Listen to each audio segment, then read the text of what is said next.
जागरण है, अगर हमारे जीवन जागरण है, तो इस प्रवृत्ति का क्या कारण है? ये प्रवृत्ति कहाँ से पैदा हुई है?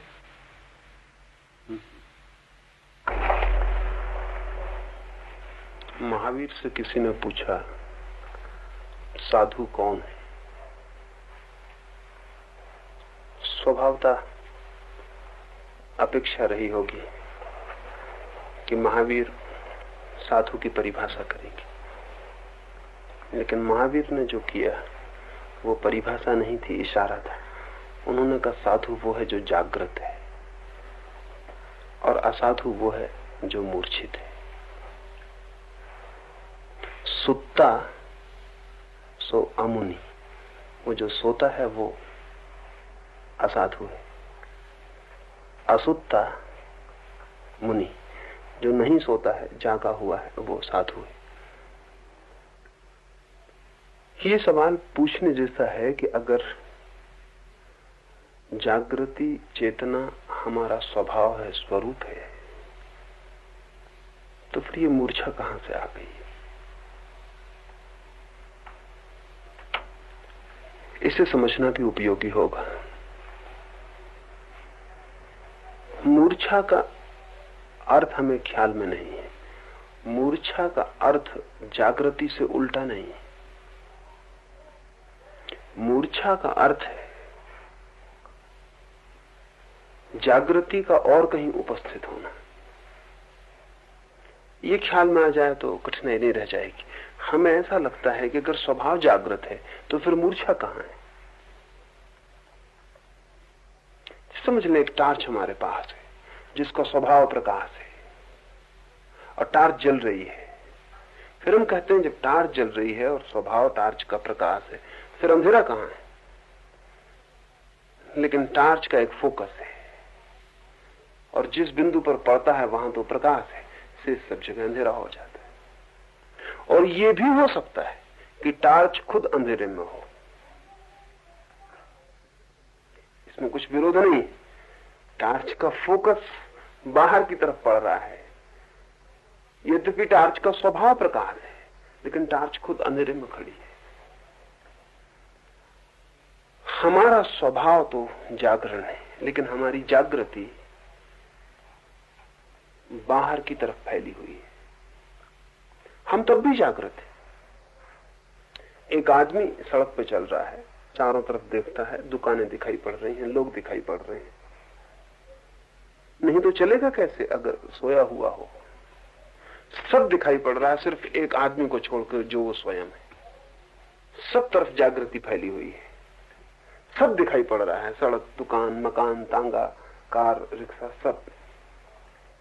सिर्फ एक बिंदु भर दिखाई नहीं पड़ रहा, वो जो स्वयं है।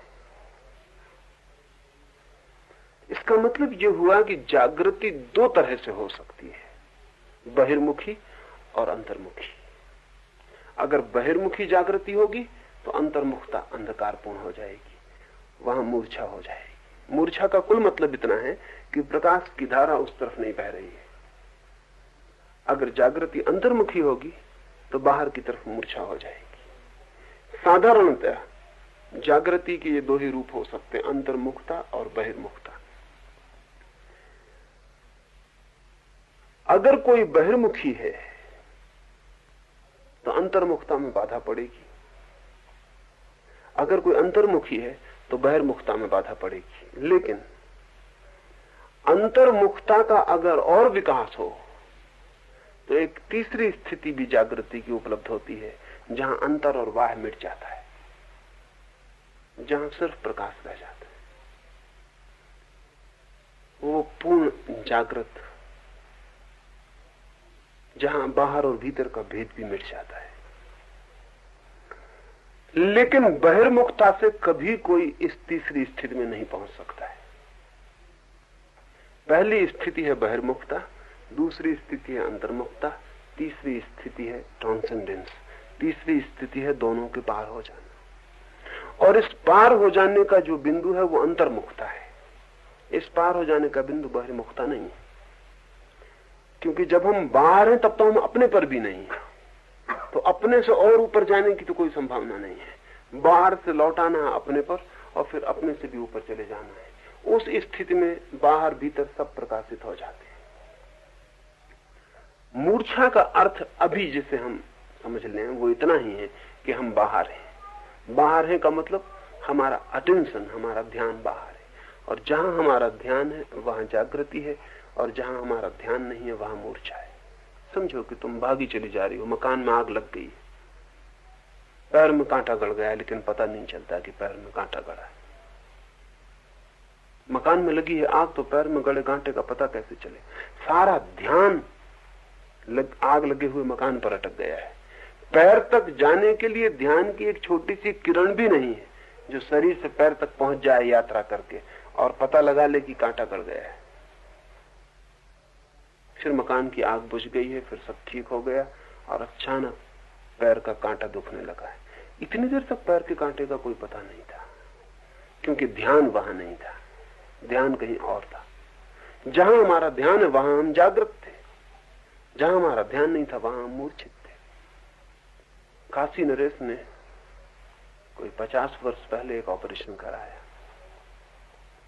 वो अपने तरह का ऑपरेशन था, क्योंकि वे किसी तरह की मूर्छा की दवा लेने को तैयार न थे, और डॉक्टर बिना मूर्छा की दवा दिए उतना बड़ा पेट का ऑपरेशन करने को तैयार न थे।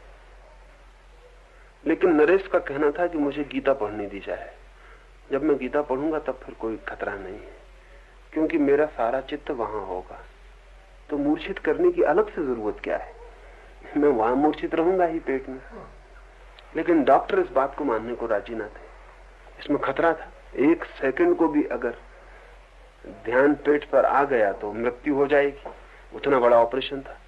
तो पहले उन्होंने प्रयोग के लिए जांच पड़ताल की और पाया कि वो जब वो गीता पढ़ते हैं तब वो कहीं भी नहीं रह जाते, बस वो गीता ही पर हो जाते। तो ये पहला ऑपरेशन था अपने तरह का, जो एक व्यक्ति की ध्यान की धारा को एक तरफ बहाने से किया गया। ऑपरेशन हुआ और सफल हुआ। वे अपनी गीता पढ़ते रहे और पेट का उनका ऑपरेशन किया गया। किसी भी तरह की बेहोशी की कोई दवा नहीं दी गई थी, और जिन डॉक्टरों ने किया वो चकित ही रह गए। अब कुल हुआ इतना कि अगर किसी का चित्त पूरा गीता की तरफ प्रवाहित हो सके तो कोई कठिनाई नहीं है कि उसका एक अंग काट दिया जाए और उसे पता न चले, क्योंकि पता चलता है ध्यान की धारा को। ध्यान की धारा वहां तक जाए तो पता चलता है, नहीं तो नहीं पता चलता है। कई बार उल्टी घटनाएं भी घटी हैं। एक आदमी 2 या 3 वर्षों से पैरालिसिस से बीमार एक मकान में पड़ा हुआ था, हिलडुल भी नहीं सकता, उठ भी नहीं सकता। चिकित्सक परेशान थे, क्योंकि वस्तुतः उस आदमी को पैरालिसिस नहीं थी, लकवा नहीं था, कोई शारीरिक कारण न थे, किसी न किसी तरह उसको मानसिक लकवा था। उसे ख्याल था कि लकवा लग गया है, और ख्याल इतना मजबूत हो गया था कि वो हाथ पैर हिला डुला भी नहीं सकता था, उठ भी नहीं सकता था। फिर 3 साल से निरंतर पड़ा था बिस्तर पर, और ध्यान निरंतर लकवा पर ही रहा 3 वर्षों तक। वो लकवा मजबूत ही हुआ चला गया था। 3 वर्ष बाद एक दिन आधी रात उसके मकान में आग लग गई, और 1 सेकंड को उसका ध्यान लकवे से हटके आग पे चला गया, जो बिल्कुल स्वाभाविक था। वो आदमी निकल के मकान के बाहर आ गया। जब बाहर आ गया और लोगों ने उसे देखा तो लोगों ने कहा, अरे तुम? तो उसने देखा वो वापस लकवा खा के गिर पड़ा। क्या हुआ? क्या ये आदमी बाहर आया कैसे? अगर ये लकवा सच में था तो ये आदमी बाहर मकान के आ नहीं सकता। पूरी अटेंशन उसकी लकवे से हट गई, इतने जोर से हटी, मकान में आग लगी कि उसे स्मरण भी ना रहा कि मेरा शरीर भी है, शरीर को लकवा भी है, ये कोई बात स्मरण न रही। वो बाहर आ गया, लेकिन जैसे स्मरण दिलाया गया कि वो वापस गिर पड़ा है। अब वो खुद ही नहीं मान सकता कि कैसे संभव हुआ,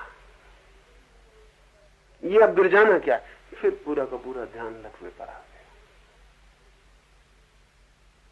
हमारा ध्यान जहां है वहां हम जागृत हो जाते हैं। जहां से हमारा ध्यान हट जाता है वहां हम मूर्छित हो जाते हैं। अगर हम ठीक से समझें तो मूर्छा हमारी जागृति की छाया है। जहां मूर्छा होती है वहां जागृति नहीं होती, जहां जागृति होती है वहां मूर्छा नहीं होती। लेकिन जिस तरफ जागृति का रुख होगा उससे ठीक उल्टी तरफ मूर्छा का रुख होगा। तो एक तरफ देखने में प्रश्न ठीक मालूम पड़ता है कि स्वभाव हमारा जागरण है, चेतना है, तो ये अचेतना कैसी है, मूर्छा कैसी। लेकिन इसी स्वभाव के कारण है वो भी इसी की छाया है पीछे पड़ने वाली। हम रास्ते पे चलते हैं, सूरज निकला हुआ है, हमारी छाया बनती है, हम पूरे प्रकाशित हैं, पीछे एक छाया बनती है। हम प्रकाशित हैं ये भी सूरज के कारण, और हमारे पीछे जो छाया बनती है ये भी सूरज के कारण। छाया बनने का कारण कोई और नहीं है और हमारे प्रकाशित होने का कोई कारण और नहीं। लेकिन हम पूछ सकते हैं कि जो हम तक को प्रकाशित कर देता है वो इतनी सी छाया को प्रकाशित नहीं करता।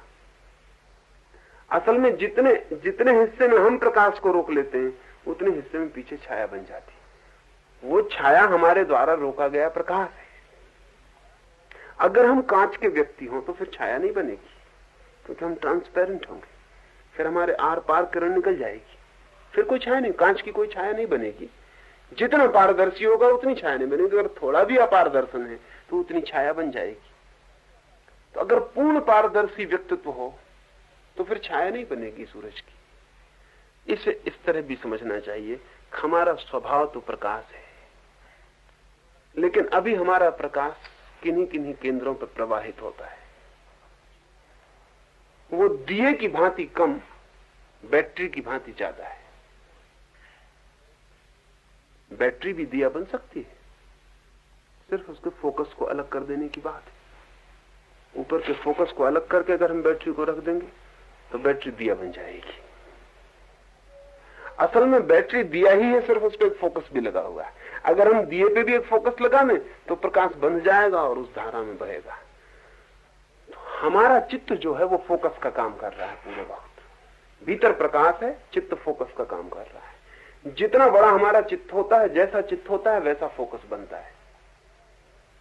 जिस चीज पे हमारा चित्त अटक जाता है सारे प्रकाश की धारा वहीं बहने लगती है। चित्त बाहर भी ले जा सकता है, अगर हम चित्त को बंद कर दें तो भीतर भी ले जा सकता है। लेकिन अगर चित्त बिल्कुल मिट जाए तो फोकस टूट जाए, फिर बाहर भीतर कुछ न रह जाए, सिर्फ प्रकाश रह जाए। चित्त के तोड़ने की साधना ही अंततः, क्योंकि समझिए मेरी बात को, चित्त जो है बीच का माध्यम है और चित्त का उपयोग है। और जैसे हमारी आंख है, हमने ख्याल नहीं किया, आंख है हमारी, पूरे वक्त आंख की पुतली छोटी बड़ी होती रहती। जितने प्रकाश की जरूरत है वो उस मात्रा में छोटी या ज्यादा हो जाती। धूप में तुम जाओ तो पुतली सुकड़ के छोटी हो गई, क्योंकि उतनी रोशनी को भीतर ले जाने की कोई जरूरत नहीं है। अंधेरे में तुम आए, पुतली बड़ी हो गई, क्योंकि अब ज्यादा प्रकाश भीतर जाए तो ही दिखाई पड़ सकता है। तो पूरे वक्त चित्त आंख की जो पुतली है उसका जो लेंस है वो पूरे वक्त छोटा हो रहा, बड़ा हो रहा, ऑटोमेटिक। जैसी जरूरत वैसा हो जा रहा है।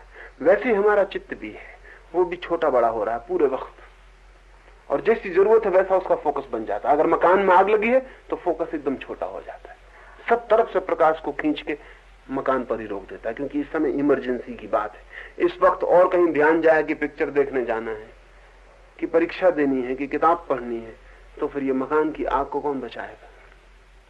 तो इस वक्त चित्त सब चीजों को अलग कर देता है और फोकस बिल्कुल छोटा सा हो जाता है, जो सिर्फ मकान को देखता है। बस मकान में आग लगी, तुम एक खतरे से गुजर रहे हो, नीचे खाई है, खड्ड है, एक पैर फिसल जाए नीचे गिर जाओ, चित्त का फोकस एकदम छोटा हो जाएगा। अब तुम्हें कुछ ना दिखाई पड़ेगा, अब तुम्हें बस वो 2 फीट का छोटा सा रास्ता और तुम, और फोकस सारा का सारा वहीं हो जाएगा। सब तरफ से चित्त हटाएगा। ऊपर चांद तारे भी होंगे, किसी मतलब के नहीं है। अब चित्त के लिए इतनी ही जरूरत है अभी कि वो सजग रहे, छोटा फोकस हो, थोड़ी जगह पर ज्यादा प्रकाश पड़े, खतरे के बाहर हो। एक आदमी आराम कुर्सी पे बैठा हुआ है, अभी वो घोड़े पे सवार था और एक पतली पगडंडी से निकलता था पहाड़ की, जहां से गिरता तो प्राण निकल जाते। तो चित्त का फोकस एकदम छोटा हो गया था, बस एक एक कदम दिखाई पड़ रहा था। वही आदमी घर लौट आया, अब वो आराम कुर्सी पे बैठा हुआ है, चित्त का फोकस खूब बड़ा हो गया। अब वो जमाने भर की बातें एक साथ सोच रहा है, जमाने भर की बातों को एक साथ सोच रहा है, घर की, दुकान की, मित्रों की, दुश्मनों की। अब चित्त बिल्कुल फोकस पूरा बड़ा हो गया, बड़ा पर्दा हो गया जैसे फिल्म का, जिसमें हजारों चीजें चल रही हैं एक साथ, और कोई चिंता नहीं, वो आराम से बैठा हुआ।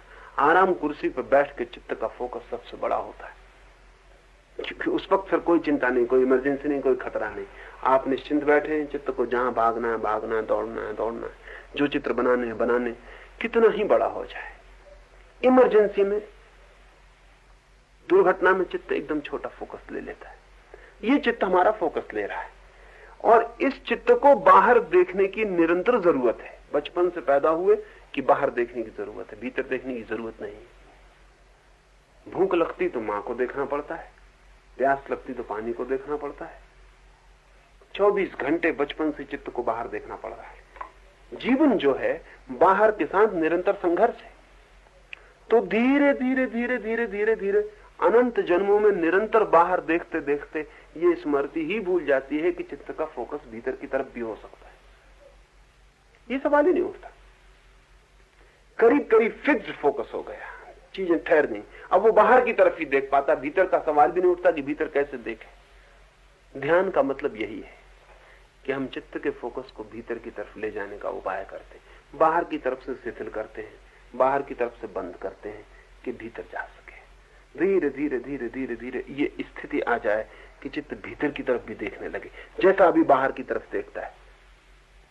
ये नंबर 2 की स्थिति अंतर्मुखता, इंट्रोवर्शन।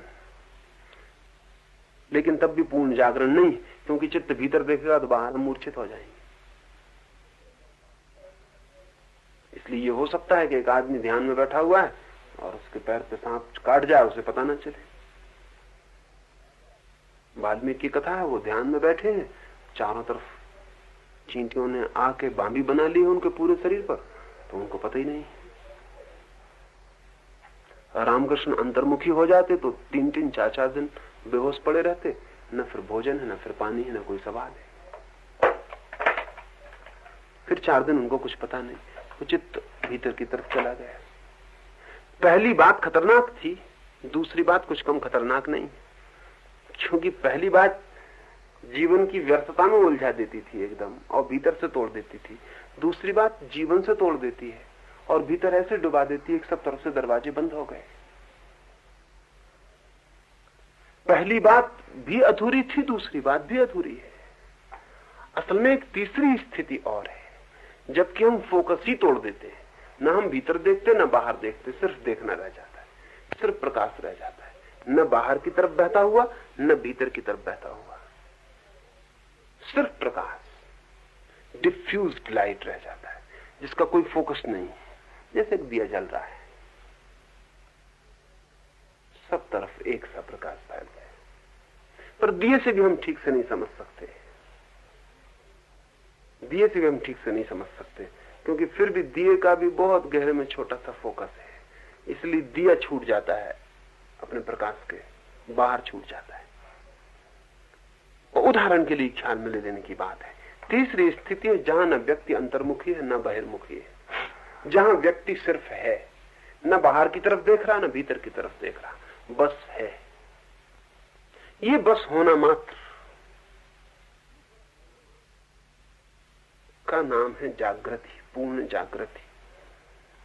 तो महावीर कहते हैं ऐसा जो पूरी तरह जाग गया वो साधु है, जो सोया है वो असाधु है। असाधु 2 तरह के हो सकते हैं, एक जो बाहर की तरफ सोया हुआ है, एक जो भीतर की तरफ सोया हुआ है। साधु एक ही तरह का हो सकता है, जो अब सोया ही हुआ नहीं, जिसकी मूर्छा कहीं भी नहीं। और इसलिए एक और छोटा सा बारीक फर्क ख्याल लेना चाहिए कि इसीलिए कंसंट्रेशन, एकाग्रता और मेडिटेशन, ध्यान में बुनियादी फर्क है, जो मैं निरंतर जोर देता हूं। कंसंट्रेशन का मतलब भी यह है कि ध्यान किसी एक बिंदु पर एकाग्र हो जाए, लेकिन शेष सब जगह सो जाएगा। जैसा कि महाभारत में कथा है कि द्रोण ने पूछा है अपने सारे शिष्यों से कि वृक्ष पर तुम्हें क्या दिखाई पड़ता है? तो किसी ने कहा पूरा वृक्ष दिखाई पड़ता, किसी ने कहा वृक्ष के पीछे सूरज निकला है वो भी दिखाई पड़ता, किसी ने कहा दूर जो गांव है वो भी दिखाई पड़ता, पूरा आकाश दिखाई पड़ता, बादल दिखाई पड़ते, सब दिखाई पड़ता। अर्जुन कहता है कि कुछ भी नहीं दिखाई पड़ता, सिर्फ वो जो पक्षी लटकाया हुआ है नकली, उसकी आंख दिखाई पड़ती है। तो द्रोण कहते हैं तू ही ठीक एकाग्रचित्त है। एकाग्रचित्त का मतलब ये हुआ कि जिस बिंदु को हम देख रहे हैं बस सारा ध्यान वहीं हो गया है, सिकुड़ के एक जगह आ गया है, शेष के प्रति बंद हो गया, शेष के प्रति सो गया। तो एकाग्रता एक बिंदु के प्रति जागरण और शेष सब बिंदुओं के प्रति सो जाना है। चंचलता भी एक बिंदु के प्रति जागरण, शेष सब के प्रति सोना है, लेकिन चंचलता एकाग्रता में थोड़ा फर्क है। एकाग्रता का बिंदु बदलता नहीं, चंचलता का बिंदु निरंतर बदलता चला जाता है। फर्क नहीं है दोनों में। एकाग्रता में एक बिंदु रह गया, शेष सब सो गया है, सब तरफ मूर्छा है, बस एक बिंदु की तरफ जागृति रह गई है। चंचलता में भी यही है, लेकिन फर्क इतना है कि चंचलता में ये एक बिंदु तेजी से बदलता रहता, अभी ये है, अभी वो है, अभी वो है, रहता एक ही बिंदु है, कभी का, कभी खा, कभी गा, और शेष के प्रति सोया रहता। ध्यान का मतलब है ऐसा कोई बिंदु ही नहीं है जिसके प्रति चित्त सोया हुआ है, बस जागा हुआ है। तो ध्यान एकाग्रता नहीं है, ध्यान चंचलता भी नहीं, ध्यान बस जागरण है। और इसे और गहराई में समझें तो आम तौर से हम किसी के प्रति जागते हैं, किसी के प्रति जागते हैं, सिर्फ जागते नहीं। अगर हम किसी के प्रति जागते हैं तो हम समग्र के प्रति नहीं जाग सकते। अगर तुम मेरी बात सुन रहे हो तो शेष सारी आवाजें जिस जगत में चारों तरफ हो रही वो तुम्हें सुनाई नहीं पड़ेंगी। मेरी तरफ एकाग्रता हो जाएगी तो बाहर कोई पक्षी चिल्लाया, कोई कुत्ता भौंका, कोई निकला, उसका तुम्हें पता नहीं चलेगा। ये एकाग्रता हुई। जागरूकता का अर्थ होगा कि एक साथ युगपत जो भी हो रहा है वो सब पता चल रहा है। हम किसी एक चीज के प्रति जागे हुए नहीं हैं, समस्त जो हो रहा है उसके प्रति जागे हुए। मेरी बात भी सुनाई पड़ रही है, कौआ आवाज लगा रहा है वो भी सुनाई पड़ रहा, एक कुत्ता भौंका वो भी सुनाई पड़ रहा, और ये अलग अलग नहीं, क्योंकि काल में ये एक साथ घट रहे हैं। अभी जब हम बैठे हैं तब हजार घटनाएं घट रही हैं। इन सब के प्रति एक साथ जागा हुआ होना, तो महावीर उसको ही अमूर्छा कहेंगे, जागरण कहेंगे। और ऐसा जागरण इतना बड़ा हो जाए कि न केवल बाहर की आवाज सुनाई पड़ रही, अपने श्वास की धड़कन भी सुनाई पड़ रही, अपने आंख का पलक का हिलना भी पता चल रहा, भीतर चलते विचार भी पता चल रहे हैं। जो भी हो रहा है इस क्षण में, जो भी हो रहा है, जो भी इस क्षण में मेरी चेतना के दर्पण पर प्रतिफलित हो रहा है, वो सब मुझे पता चल रहा है। अगर वो समग्र मुझे पता चल रहा है भीतर से लेकर बाहर तक, तो फोकस टूट गया, तब जागरण रह गया। ये पूर्ण स्वभाव की उपलब्धि हुई। ये पूर्ण स्वभाव सदा से हमारे पास है, हम उसका उपयोग ऐसा कर रहे हैं, हम उसका उपयोग ऐसा कर रहे हैं कि वो कभी पूर्ण नहीं हो पाता, बल्कि अपूर्ण बिंदुओं पर हम पूरी ताकत लगा के सीमित कर लेते हैं। जागरण हमारे पास है, लेकिन हमने कभी जागरण का समग्र के प्रति प्रयोग नहीं किया है। नहीं प्रयोग करने के कारण शेष के प्रति मूर्छा है, कुछ के प्रति जागरूकता है। और इसलिए यह सवाल पैदा हो जाता है कि मूर्छा कहां से आई? मूर्छा कहीं से भी नहीं आई है, मूर्छा हमारे द्वारा निर्मित है। और निरंतर अनुभव और समझ से दिखाई पड़ जाएगा तो मूर्छा विसर्जित हो जाएगी, और तब हम ट्रांसपेरेंट हो जाएंगे, पारदर्शी हो जाएंगे। तब सिर्फ जागरण होगा, उसकी कोई छाया नहीं बनेगी, कहीं भी कोई छाया नहीं बनेगी।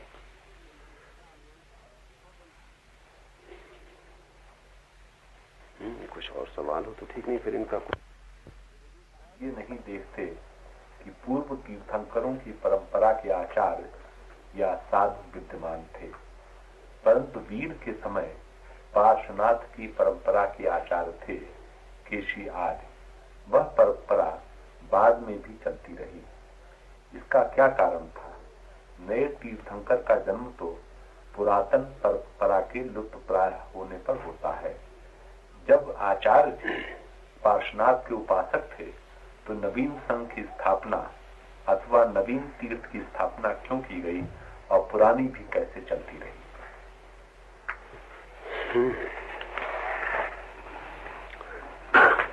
ये पहली बात तो ये समझनी चाहिए कि परंपरा बनती ही तब है जब जीवित खो जाता है। परंपरा जीवित की अनुपस्थिति पर रह गई सूखी रेखा है। परंपरा तो चल सकती है करोड़ों वर्ष तक और जीवित ना हो। असल में जो भी जीवित है उसकी जब तक वो जीवित है परंपरा बनती ही नहीं। परंपरा बनती ही तब है जब जीवित खो जाता है और हमारे हाथ में सिर्फ अतीत का मृत बोझ रह जाता है, वही परंपरा को बनाता है। मैंने सुना है एक घर में बूढ़ा बाप था, उसके छोटे बच्चे थे, बाप भी मर गया, माँ भी मर गई, तब बच्चे बहुत ही छोटे थे। देर उम्र में वो बच्चे हुए थे, फिर वे बड़े हुए। तो उन बच्चों ने निरंतर देखा था अपने पिता को कि रोज भोजन के बाद आले पर जाकर वो कुछ उठाता रखता था। पिता के मर जाने पर उन्होंने सोचा कि ये काम रोज का था, ये कोई साधारण काम ना होगा, जरूर कोई अनुष्ठान होगा। तो उन्होंने जाके आले पर देखा तो वहां बाप ने दांत साफ करने के लिए एक छोटी सी लकड़ी रख छोड़ी थी। वो पिता रोज भोजन के बाद उठता, आले पर जाकर दांत साफ करता। उन बच्चों ने सोचा कि इस लकड़ी का जरूर कोई अर्थ है। ये तो उन्हें पता नहीं था कि अर्थ क्या हो सकता है। ये भी पता नहीं था कि पिता बूढ़ा था, उसे दांत साफ करने के लिए लकड़ी की जरूरत थी। पर इतना वो करते थे नियमित रूप से कि आले के पास जाते, लकड़ी को उठा के देखते, वापस रख देते। तो पिता का नियम रोज पालन करते थे। फिर वे बड़े हुए, फिर उन्होंने बहुत कमाई की, फिर उन्होंने नया मकान बनाया। तो उन्होंने सोचा इतनी छोटी सी लकड़ी भी क्या रखनी। अब उन्हें कुछ भी पता न था कि वो लकड़ी किस लिए थी। तो उन्होंने एक सुंदर कारीगर से एक बड़ा लकड़ी का डंडा बनवाया, उस पर खुदाई करवाई और उसे आले में उन्होंने स्थापित कर दिया, बड़ा आला बनाया। अब रोज उठाने की बात न रही, उनके भी बच्चे पैदा हो गए थे। उन बच्चों ने भी अपने पिता को बड़े आदर भाव से उस आले के पास जाते देखा था। फिर उनके पिता भी चल बसे, फिर उनके बच्चे रोज जाके वहां नमस्कार कर लेते थे, क्योंकि उनके पिता उस आले के पास भोजन के बाद जरूर ही जाते थे। ये नियमित कृत्य हो गया था, परंपरा बन गई। अब ये परंपरा थी, अब इसमें कुछ भी अर्थ न रह गया था। एक जड़ लीक पकड़ जाती है जो पीछे चलती है। महावीर के समय में लीक थी, पिछले तीर्थंकर के विचार की लीक छूट गई थी। आचार्य थे, साधु थे, लेकिन मृत थी धारा। मृत धारा कितने ही समय तक चल सकती है, और मृत धारा जिद्दी हो जाती है। महावीर ने नई विचार दृष्टि को जन्म दे दिया, नई हवा फैली, नया सूरज निकला, लेकिन पुरानी लीक पर चलने वाले लोगों ने नए को स्वीकार नहीं किया। वे अपनी लीक को बांधे हुए चलते चले गए। तो ऐसा भी हुआ कि महावीर ने जो कहा था वो भी चला, और जो पिछली परंपरा का था वो भी चलता रहा। एक मृत धारा की तरह थोड़ी सी उसकी रूपरेखा भी चलती रही। ये प्रश्न सार्थक दिखाई पड़ता है, लेकिन सार्थक नहीं है। परंपरा मात्र होने से कुछ जीवित नहीं होता, बल्कि उल्टी ही बात है। जब कोई चीज परंपरा बनती है तब मर गई होती, तभी परंपरा बनती है। और आचार्यों का होना जरूरी नहीं है कि वो किसी जीवित परंपरा के वंशधर हों। सच तो ये है कि उनका होना इसी बात की खबर है कि अब कोई जीवित अनुभवी व्यक्ति नहीं रह गया जो जानता हो। इसलिए जो जाना गया था, उस जाने गए को जानने वाले लोग, जानने वाला स्वयं नहीं, जो किसी ने जाना था कभी, उसको जानने वाले लोग गुरु का काम निभाने लगते।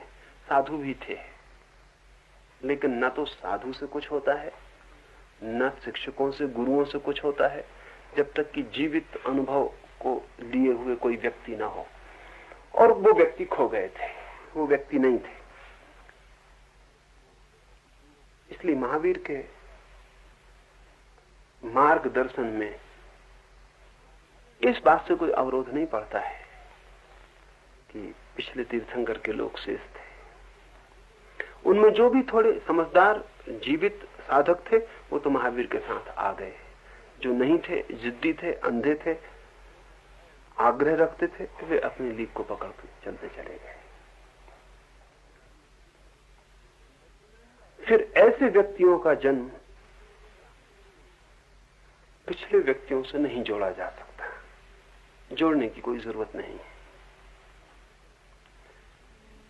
है। जब भी जगत में जरूरत होती है, प्राण पुकार करते हैं, तब कोई ना कोई उपलब्ध चेतना करुणावश वापस लौट आती है। जब भी जरूरत होती है,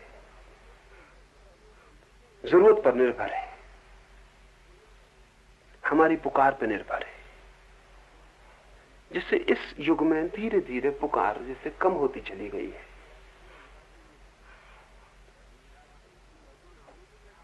किसी ने पीछे कहा था कि एक वक्त था कि लोग ईश्वर को इनकार करने का भी कष्ट करते थे। अब अधिक लोग तो ऐसे हैं जो इनकार करने का कष्ट भी नहीं उठाना चाहते। ईश्वर को इनकार करने में भी उत्सुकता थी। जो इनकार करता था वो रस लेता था। अब ऐसे लोग अधिक हैं जो कहेंगे बस छोड़ो, ठीक है, हो तो हो, ना हो तो ना हो। ईश्वर के अस्तित्व को इनकार करने की भी फुर्सत किसी को नहीं है। स्वीकार करने की यात्रा तो बहुत दूर है, स्वीकार की खोज तो बहुत दूर है, लेकिन इनकार करने के लिए फुर्सतवान कोई नहीं है। लोग कहेंगे कि ठीक है, नीत्शे ने कहा है कि जल्दी वो वक्त आएगा। ईश्वर के लिए कहा कि जल्दी वो वक्त आएगा जब तुम्हें कोई इनकार भी नहीं करेगा। तुम उस दिन के लिए तैयार रहो। पूछेगा नहीं तो बात दूसरी है, इनकार नहीं करेगा उस वक्त के लिए भी तुम तैयार रहो। ठीक कहा उसने, पूरे युग की भाव दृष्टि बता दी है कि स्थिति क्या है। और जिसकी हमारे गहरे प्राणों में आकांक्षा और प्यास होती है, वो आकांक्षा और प्यास ही उसका जन्म बनती है। एक गड्ढा है, पहाड़ पर पानी गिरता है, पहाड़ पर नहीं भरता पानी, गिरता पहाड़ पर है, भरता गड्ढे में। गड्ढा तैयार है, प्रतीक्षा कर रहा है, पानी भागा हुआ चला आता, गड्ढे में भर जाता है। शायद हम में से कोई ये कहे कि पानी की बड़ी करुणा है कि वो गड्ढे में भर गया। शायद हम में से कोई कहे कि गड्ढे की बड़ी पुकार है क्योंकि वो खाली है, इसलिए पानी को आना पड़ा। बाकी गहरे में ये दोनों बातें एक साथ सच हैं। जब भी जरूरत है, जब भी प्राण प्यासे हैं, तभी कोई भी उपलब्ध चेतना इस गड्ढे को भरने के लिए उतर आती है। जरूरत थी महावीर के वक्त, पुरानी परंपरा चलती थी, पुराने गुरु थे, लेकिन मृत थे, कोई जीवन उनमें ना था। इसलिए उनके आविर्भाव पर कोई असंगति की बात नहीं कही जा सकती।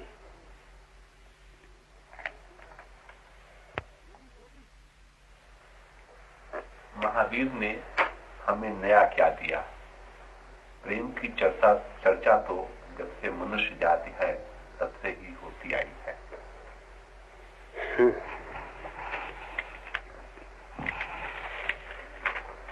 सत्य ना तो नया है न पुराना है।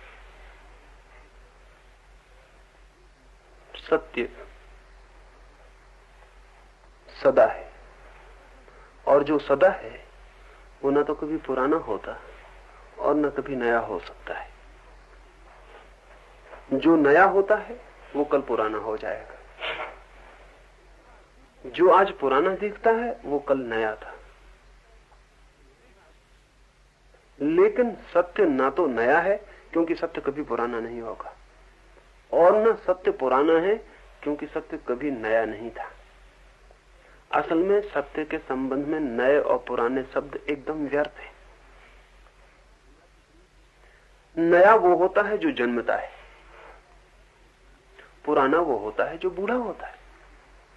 सत्य न जन्मता, न बूढ़ा होता, न मरता। लहर नई हो सकती है, लहर पुरानी भी हो सकती है, लेकिन सागर ना नया है न पुराना है। बादल नए हो सकते, बादल पुराने भी हो सकते, लेकिन आकाश ना नया है ना पुराना है। असल में आकाश वो है जिसमें नया बनता पुराना होता, पुराना मिटता नया बनता है। लेकिन स्वयं आकाश ना तो नया है ना पुराना है। सत्य भी नया और पुराना नहीं है। इसलिए जब भी कोई दावा करता है कि ये सत्य बहुत प्राचीन है, तब वो मूढ़तापूर्ण दावा करता है। या जब कोई दावा करता है कि सत्य बिल्कुल नया है, तब वो भी मूर्खतापूर्ण दावा करता है। नए पुराने के दावे ही नासमझी से भरे हुए हैं, और दो ही तरह के दावेदार लोग दुनिया में हुए। एक हैं जो कहते हैं कि सत्य पुराना हमारी किताब में लिखा हुआ है, और हमारी किताब इतने हजार वर्ष पुरानी है। दूसरे दावेदार हैं, वे कहते हैं सत्य बिल्कुल नया है क्योंकि किसी किताब में नहीं लिखा हुआ है। लेकिन सत्य के संबंध में ऐसे कोई दावे नहीं किए जा सकते। फिर क्या कहा जा सकता है?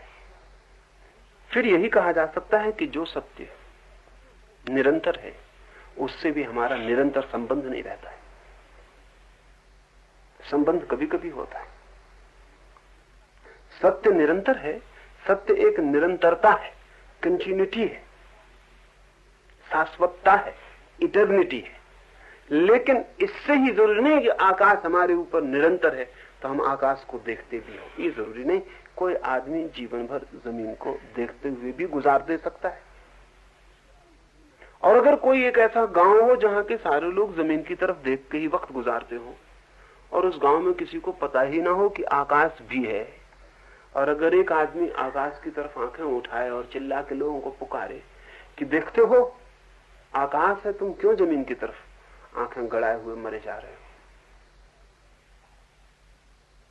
तो शायद उनमें से कोई कहे कि इसने बड़ा नया सत्य बताया। या शायद है कोई उनमें से कहे इसमें क्या नया है, हमारे बाप दादों ने, हमारे पुरखों ने आकाश की बातें किताबों में लिखी हुई। लेकिन वे दोनों ही गलत होंगे। सवाल ये नहीं है कि आकाश का के संबंध में कुछ कहा गया है कि नहीं कहा गया है। सवाल ये भी नहीं है कि आकाश के संबंध में जो कहा गया वो नया है या पुराना है। सवाल ये है कि क्या उससे हमारा निरंतर संबंध है। महावीर जो कहते हैं, बुद्ध जो कहते हैं, जीसस जो कहते हैं, कृष्ण जो कहते हैं, वो शायद वही है जो निरंतर मौजूद है, लेकिन उससे हमारा निरंतर संबंध टूट जाता है। वे फिर चिल्ला चिल्ला के पुकार पुकार के उस तरफ आंखें उठवाते हैं, आंखें उठ भी नहीं पाती कि हमारी आंखें फिर वापस लौट आती। इस अर्थ में अगर हम देखेंगे तो जब भी कोई व्यक्ति सत्य को उपलब्ध होता है तो कहना चाहिए नया ही उपलब्ध होता है। व्यक्ति नया ही उपलब्ध होता है सत्य को। सत्य चाहे नया पुराना नहीं, लेकिन व्यक्ति तो जब भी उपलब्ध होता है तो वो उसका अनुभव है और नया है और पहली दफा हुआ है और उसे कभी भी नहीं हुआ था। और इस अर्थ में भी सत्य को नया कहा जा सकता है क्योंकि दूसरे का सत्य बासा हो जाता है और हमारे लिए कभी भी काम का नहीं होता। हमारे लिए तो फिर काम का होगा जब वो फिर नया होगा, हमारा संबंध उससे जुड़ जाए। महावीर ने क्या नया दिया ये सवाल नहीं है, क्योंकि नया अगर दिया भी होगा तो अब एकदम पुराना हो गया। सवाल ये नहीं है कि महावीर ने क्या नया दिया, सवाल ये है कि आम जन जैसा जीता है, क्या महावीर उससे भिन्न जिए? वो जीना बिल्कुल नया था। नया इस अर्थ में नहीं कि वैसा पहले कभी भी कोई नहीं जिया होगा। कोई भी जिया हो, करोड़ों लोग जिए हो, तो भी फर्क नहीं पड़ता। जब मैं किसी को प्रेम करता हूं तो वो प्रेम नया ही है। मुझसे पहले करोड़ों लोगों ने प्रेम किया है, लेकिन कोई प्रेमी ये मानने को राजी नहीं होगा कि मैं जो प्रेम कर रहा हूं वो बासा और पुराना है, वो नया है, उसके लिए बिल्कुल नया है। और दूसरे का प्रेम किसी दूसरे के किसी काम का नहीं है, वो अनुभूति अपनी ही काम की है। तो महावीर बिल्कुल ही अपने तई सत्य को उपलब्ध होते हैं। जो उन्हें उपलब्ध हुआ है वो बहुतों को उपलब्ध हुआ होगा, बहुतों को उपलब्ध होता रहेगा। लेकिन उस उपलब्धि पर किसी व्यक्ति की कोई सील मोहर नहीं लग जाती। यानी मैं अगर कल सुबह उठ के सूरज को देखूं तो आप आके मुझसे ये नहीं कह सकते कि तुम बासी सूरज को देख रहे हो, क्योंकि मैं भी सूरज को देख चुका हूं। इसे करोड़ों लोग देख चुके हों, तब भी सूरज बासा नहीं हो जाता आपके देखने से। और जब मैं देखता हूं तब मैं नया ही देखता हूं, उतना ही ताजा जितना ताजा आपने देखा होगा। सूरज पर कुछ बासे होने की छाप नहीं बन जाती, सत्य पर भी नहीं बन जाती। ठीक है, प्रेम की चर्चा बहुत लोगों ने की है, बहुत लोग करते रहेंगे, लेकिन फिर भी जब भी कोई प्रेम को उपलब्ध होगा तब वो नया ही उपलब्ध होगा। महावीर जब प्रेम को उपलब्ध हुए हैं, जिससे वे अहिंसा कहते हैं, तो वे नए ही उपलब्ध हुए हैं।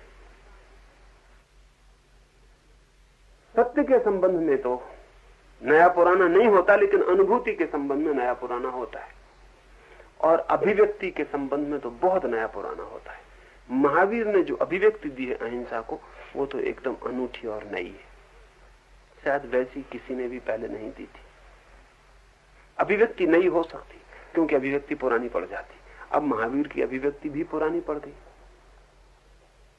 आज अगर मैं कुछ कहूंगा कल पुराना पड़ जाएगा। कल तो बहुत दूर है, मैंने कहा और वो पुराना पड़ा, क्योंकि मैंने कहा कि वो अतीत में गया।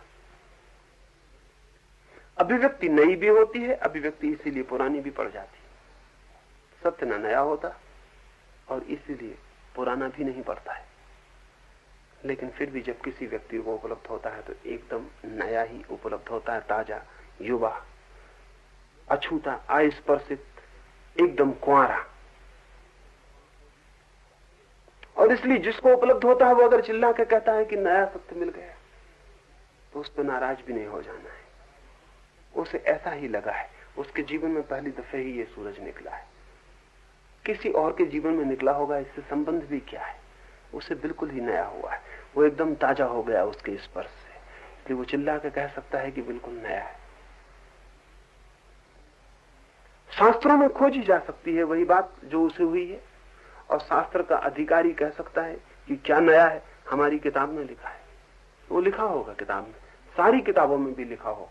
तब भी जब व्यक्ति को सत्य मिलेगा तो उसकी प्रतीति ताजे की, नए की, उपलब्धि की ही होगी। इसे हम यूं भी कह सकते हैं कि सत्य सदा जीवंत है, इसलिए सदा ताजा और नया है। ये हमारे कहने की दृष्टि पर निर्भर करता है कि हम क्या कहते हैं। मेरी अपनी समझ ये है कि प्रत्येक व्यक्ति को सत्य नया ही उपलब्ध होता है, और सत्य सदा से है, लेकिन जब वो व्यक्ति संबंधित होता है तब उसके लिए नया हो जाता है। और प्रत्येक व्यक्ति जो अभिव्यक्ति देता है अपनी अनुभूति को, वो भी नई होती, क्योंकि वैसी अभिव्यक्ति कोई दूसरा व्यक्ति नहीं दे सकता है, क्योंकि वैसा कोई दूसरा व्यक्ति न हुआ है, न है, न हो सकता है।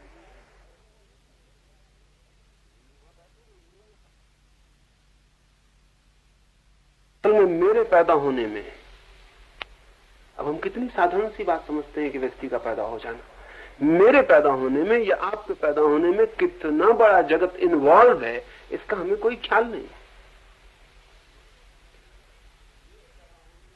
मेरे पैदा होने में आज तक, इस समय के बिंदु तक विश्व की जो भी स्थिति थी वो सब की सब जिम्मेवार है। और अगर मुझे फिर से पैदा करना हो तो ठीक इतनी ही विश्व की स्थिति पूरी की पूरी पुनरुक्त हो तो ही मैं पैदा हो सकता हूं, नहीं तो नहीं पैदा हो सकता।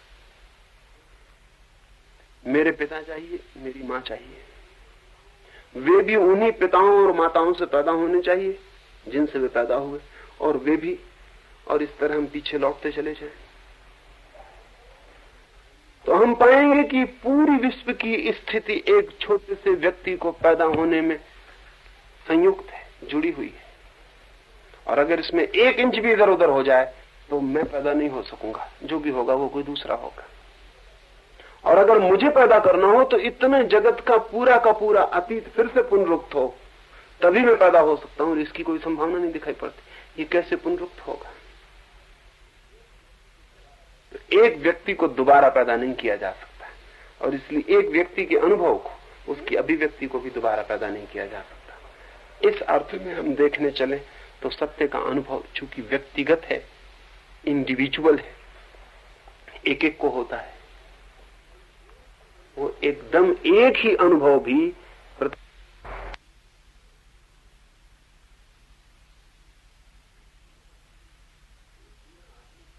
कि एक बूढ़ा आदमी था जो रविन्द्रनाथ के पड़ोस में रहता, पिता के दोस्तों में से था, तो अक्सर उनके घर आ जाता और रविन्द्रनाथ को बहुत परेशान करता, क्योंकि रविन्द्रनाथ जो ईश्वर की, आत्मा की, परमात्मा की कविताएं लिखते तो खूब हंसता और ऐसा हाथ पकड़ के हिला के कहता, अनुभव हुआ है, ईश्वर को देखा है। और इतना खिलखिला के हंसता कि रविन्द्रनाथ ने लगा कि उस आदमी से डर पैदा हो गया, क्योंकि वो कहीं सड़क पर मिल जाता तो मैं बच के निकल जाता, क्योंकि वहीं पकड़ लेता। अनुभव हुआ है ईश्वर का, ईश्वर को देखा है, और मेरी हिम्मत न पड़ती कहने की। और सच में ही अनुभव क्या हुआ था, कविताएं लिख रहा था। तो वो आदमी इतना ज्यादा परेशान करने लगा था। लेकिन एक दिन रविन्द्रनाथ ने कहा, बरसा के दिन है,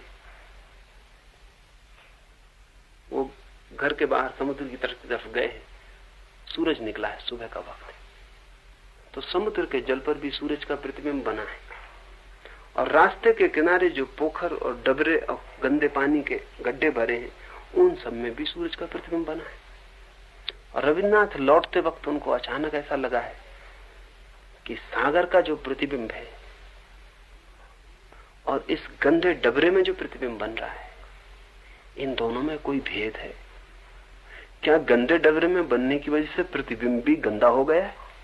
रविन्द्रनाथ को एक प्रश्न उठा। डबरा गंदा है, लेकिन जो प्रतिबिंब बना है, क्या वो प्रतिबिंब भी गंदे डबरे में गंदा हो जाएगा और स्वच्छ जल में स्वच्छ होगा प्रतिबिंब? अचानक जैसे एक विस्फोट हो गया। उन्हें लगा कि प्रतिबिंब को तो गंदा डबरा छू भी कैसे सकता है? वो जो रिफ्लेक्शन है वो कैसा गंदा होगा? वो तो चाहे शुद्ध जल में बने चाहे गंदे जल में, वो तो वही है। लेकिन फिर भी सागर में वो और दिखाई पड़ रहा है, गंदे डबरे में और दिखाई पड़ रहा है। उस दिन वो इतनी खुशी से लौटे कि रास्ते पे जो भी मिलने लगा वो इतने आनंद से भर गए, उसे गले लगाते, आलिंगन करते, होश न रहा। वो आदमी भी मिल गया जिससे वो बच के निकलते थे। वो आदमी भी मिल गया, उनको पहली दफा लगा आज कि वो भी ईश्वर है, क्योंकि आज उन्होंने पहली दफा ये ख्याल हुआ था कि डबरा कोई कैसा भी हो, उसे भी उन्होंने गले लगा लिया और आलिंगन करने लगे। उस आदमी ने कहा कि ठीक ठीक, अब मैं पहचाना कि तुझे हो गया है, अब नहीं पूछूंगा। आदमी ने कहा अब नहीं पूछूंगा। आदमी ने कहा अब नहीं पूछूंगा, क्योंकि जब मैं तेरे पास आता था तू तो ऐसा बचता था मुझसे कि मुझे लगता था इसको कैसे ईश्वर का अनुभव हुआ होगा। मैं भी तो ईश्वर ही हूं। अगर ईश्वर का अनुभव हो गया तो अब किससे बचना, किससे भागना? अब तुझे हो गया, अब ठीक है, अब मैं देखता हूं तेरी आंख में। 3 दिन तक ये हालत रही। आदमी चुप गए तो गाय भैंस घोड़े जो भी मिल जाते उनसे भी गले लगते, वो भी चुप गए तो वृक्ष। 3 दिन ये अवस्था थी। रविन्द्रनाथ ने लिखा है कि उन 3 दिनों में जो जाना, बस फिर वो जीवन भर के लिए संपदा बन गया। सब चीज में वही दिखाई पड़ने लगा। वो एक छोटी सी घटना ने कि गंदे डबरे में बना हुआ प्रतिबिंब सागर में बने प्रतिबिंब से गंदा थोड़ी हो जाएगा, वो तो वही है। फिर भी सागर का प्रतिबिंब है, डबरे का डबरे का है। तो महावीर में जो प्रतिबिंब बनेगा सत्य का, वो वही है जो मुझ में बने, आप में बने, किसी में बने। लेकिन फिर भी महावीर का होगा, मेरा होगा, आपका होगा। चांद तो वही है, सूरज तो वही है, सत्य तो वही है, लेकिन प्रतिबिंब भी वही है, लेकिन जिन जिन में बनता है वो अलग अलग है। और फिर जब वो उसकी अभिव्यक्ति देने जाते हैं तब तो और अलग हो जाते हैं। महावीर के पहले भी चर्चा थी प्रेम की, बाद में भी रहेगी। लेकिन महावीर में जो प्रतिबिंब बना है वो निपट महावीर का अपना है। वैसा प्रतिबिंब न कभी बना था, न बन सकता है।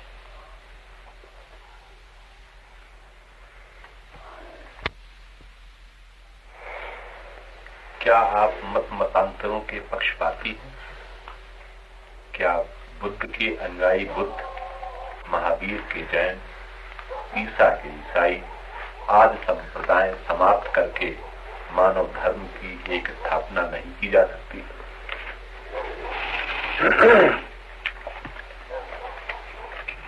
मैं मतांतरों का तनिक भी पक्षपाती नहीं हूं। न तो कोई जैन है, न कोई बौद्ध है, न कोई हिंदू है, न कोई ईसाई है, न कोई मुसलमान है। दुनिया में दो तरह के ही लोग हैं सिर्फ, धार्मिक और अधार्मिक। और जो धार्मिक है वो बुद्ध हो सकता है, महावीर हो सकता है, कृष्ण हो सकता है, क्राइस्ट हो सकता है, लेकिन हिंदू, जैन, मुसलमान, ईसाई नहीं हो सकता है। धार्मिक व्यक्ति तो उस स्रोत पर पहुंच जाता है, उस स्रोत पर पहुंचे हुए व्यक्ति को फिर सांप्रदायिक होने का कोई कारण नहीं रह जाता। दो तरह के लोग हैं, मैंने कहा धार्मिक और अधार्मिक। तो धार्मिक व्यक्ति तो स्वयं ही वही हो जाता है जो बुद्ध या महावीर हो सकते हैं। अधार्मिक व्यक्ति न बुद्ध हो पाता, न महावीर हो पाता, तो वो जैन हो जाता और बौद्ध हो जाता। अधार्मिक आदमियों के संप्रदाय है, धार्मिक आदमी का कोई संप्रदाय नहीं।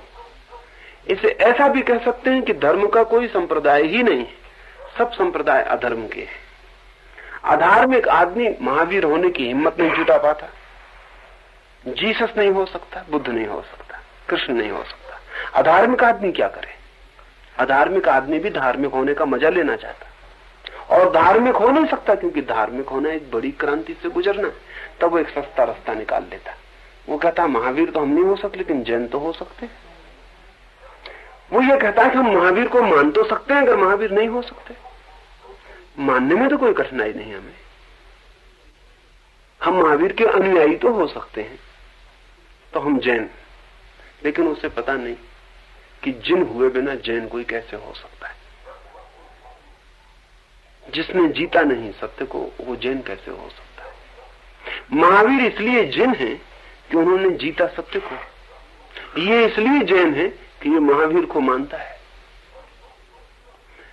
प्रबुद्ध हुए बिना कोई बुद्ध या बौद्ध कैसे हो सकता है? जागे बिना कोई बौद्ध कैसे हो सकता है? बुद्ध जाग के बुद्ध हुए। जागने का अर्थ ही रखता है बुद्ध शब्द। गौतम बुद्ध, गौतम तो उनका नाम है, बुद्ध का अर्थ है जागा हुआ, जो जाग गया। बुद्ध को तो जागना पड़ा बुद्ध होने के लिए, लेकिन हम जागने की तो हिम्मत नहीं जुटा पाते, तो हम बुद्ध को मान लेते हैं और बौद्ध हो जाते हैं। जीसस को तो सूली पे लटकना पड़ा क्राइस्ट होने के लिए, लेकिन सूली पे लटकना तो बहुत मुश्किल, तो हम एक सूली बना लेते हैं, लकड़ी की, चांदी की, सोने की, गले में लटका लेते और क्रिश्चियन हो जाते। ये तरकीबें हैं धार्मिक होने से बचने की। संप्रदाय तरकीबें हैं धार्मिक होने से बचने की। धर्म का कोई संप्रदाय नहीं है, धार्मिक आदमी का कोई मत नहीं है, धार्मिक आदमी का कोई पक्ष नहीं है, सब अधार्मिक आदमी के झगड़े हैं। मेरा तो कोई पक्ष नहीं, कोई मत नहीं। महावीर से मुझे प्रेम है इसलिए महावीर की बात करता, बुद्ध से मुझे प्रेम है तो बुद्ध की बात करता, कृष्ण से मुझे प्रेम है तो कृष्ण की बात करता, क्राइस्ट से प्रेम है तो क्राइस्ट की बात करता हूं। किसी का अनुयायी नहीं हूं और किसी का मत चलना चाहिए इसका भी पक्षपाती नहीं हूं। इस बात का जरूर आग्रह मन में है कि इन सबको समझा जाना चाहिए, क्योंकि इन्हें समझने से बहुत परोक्ष रूप से हम अपने को समझने में निरंतर समर्थ होते चले जाते।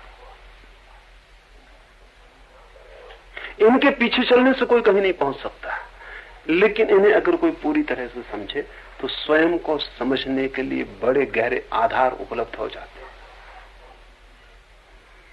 और दूसरी बात पूछिए कि क्या एक मानव धर्म की स्थापना नहीं की जानी चाहिए? वो सब नासमझी की बातें हैं। दुनिया में कभी एक धर्म स्थापित नहीं हो सकता, असल में सभी धर्मों ने ये कोशिश कर ली है, और इस कोशिश ने इतना पागलपन पैदा किया जिसका हिसाब नहीं। इस्लाम भी यही चाहता है कि एक ही धर्म स्थापित हो जाए, इस्लाम। ईसाई भी यही चाहते हैं धर्म स्थापित हो जाए, बौद्ध भी यही चाहते हैं,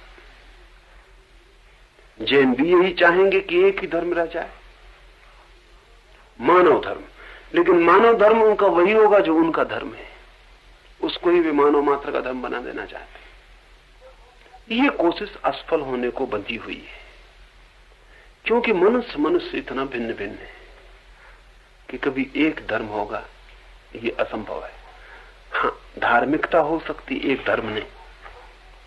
इस दोनों बातों के भेद को भी समझना चाहिए। तो मैं किसी मानव धर्म के भी पक्ष में नहीं हूं, क्योंकि अगर मैं मानव धर्म का किसी कोशिश में लगूं तो वो सिर्फ 1000 धर्मों में 1001 और होगा, इससे ज्यादा कुछ भी नहीं हो सकता।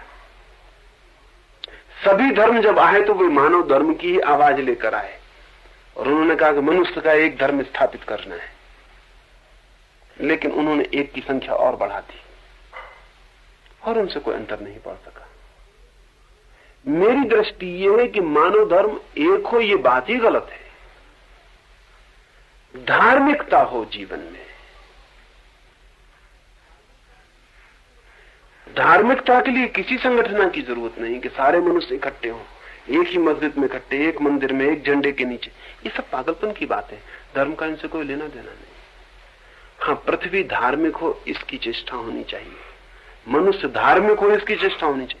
कोई एक मनुष्य धर्म निर्मित करना है तो फिर वही पागलपन शुरू होगा, और फिर एक संप्रदाय खड़े होकर नया उपद्रव करेगा और कुछ भी नहीं कर सकता है। तो मैं किसी मानव धर्म को स्थापित करने की चेष्टा में भी नहीं हूं। मेरी तो चेष्टा कुल इतनी है कि धार्मिकता क्या है, तो भी रिलीजियस होने का मतलब क्या है ये साफ हो जाए, और जगत में धार्मिक होने की आकांक्षा जग जाए। और फिर जिसको जिस ढंग से धार्मिक होना हो वो कैसी टोपी लगाएं, वो चोटी रखें कि दाढ़ी रखें, कि वो कपड़े गिरुए पहने कि सफेद पहने, कि वो मंदिर में जाएं कि मस्जिद में, कि पूरा हाथ जोड़ें कि पश्चिम में, ये एक एक व्यक्ति की स्वतंत्रता हो। इसके लिए कोई संगठन, कोई शास्त्र, कोई परंपरा आवश्यक नहीं है। तो मैं इस चेष्टा में नहीं हूं कि एक मानव धर्म स्थापित हो, मैं इस चेष्टा में हूं कि धर्मों के नाम से संप्रदाय विदा हो, बस वे जगह खाली कर दें, उनकी कोई जगह न रह जाए। आदमी हो, संप्रदाय न हो। और आदमी को धार्मिक होने की कामना कैसे पैदा हो, उसका प्रयास हो। फिर हर आदमी अपने ढंग से धार्मिक हो, और जिसको जैसा ठीक लगे वैसा हो। सिर्फ धार्मिक होने की बात समझ में आ जाए कि क्या है,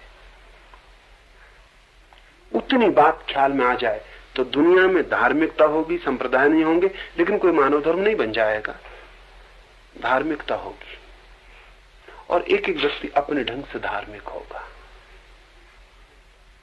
और जगत में 2 तरह के लोग रह जाएंगे, धार्मिक और अधार्मिक। अधार्मिक वे जो धार्मिक होने के लिए राजी नहीं है। लेकिन मेरी अपनी दृष्टि ये है कि अगर संप्रदाय मिट जाए तो अधार्मिक आदमी अत्यल्प रह जाएगा, क्योंकि बहुत से लोग तो इसलिए अधार्मिक हैं कि ये सांप्रदायिक जो लोग हैं, इनकी मूर्खताएं देख के कोई बुद्धिमान आदमी धर्म के साथ खड़े होने को राजी नहीं। कोई बुद्धिमान आदमी इनके साथ खड़ा नहीं हो सकता। ये बुद्धुओं की इतनी बड़ी जमातें हैं कि इनमें बुद्धिमान का खड़ा होना मुश्किल है, तो वो अंततः अधार्मिक जैसा प्रतीत होने लगता है। और खोजबीन की जाए तो शायद पता चले कि उसके धार्मिक होने की अभिलाषा इतनी तीव्र थी कि इनमें से कोई उसे तृप्त नहीं कर सका, इसलिए वो अलग खड़ा हो गए। अगर संप्रदाय मिट जाए तो दुनिया में धार्मिक आदमी के प्रति भी जो विरोध है वो भी विलीन हो जाएगा। और धार्मिकता तो इतने आनंद की बात है कि असंभव है ऐसा आदमी खोजना जो धार्मिक न होना चाहता हो। लेकिन धार्मिकता बननी चाहिए स्वतंत्रता, धार्मिकता बननी चाहिए सहजता, धार्मिकता बननी चाहिए सविचार, विवेक। धार्मिकता न तो हो पाखंड, न हो दमन, न हो जबरदस्ती, न हो जन्म से, न हो रिचुअल से, न हो क्रियाकांड से, धार्मिकता हो मन से, समझ से, अंडरस्टैंडिंग से, तो पृथ्वी पर धर्म होगा। मानव धर्म नहीं, रिलीजन नहीं, रिलीजियसनेस, उस पर मेरा जोर है। और मेरा कहना है कि कोई आदमी क्या अपने को कहता है, इससे क्या प्रयोजन है, वो क्या है, ये सवाल है। वो कैसी प्रार्थना करता है, ये सवाल नहीं है। वो किससे प्रार्थना करता है, ये सवाल नहीं है। वो प्रेयरफुल है, प्रार्थना पूर्ण है, ये सवाल है। वो आदमी किस शास्त्र को सत्य कहता है, किस परंपरा को सत्य कहता है, ये बात व्यर्थ है। सार्थक बात यह है, क्या वो आदमी सत्य के अन्वेषण में संलग्न है?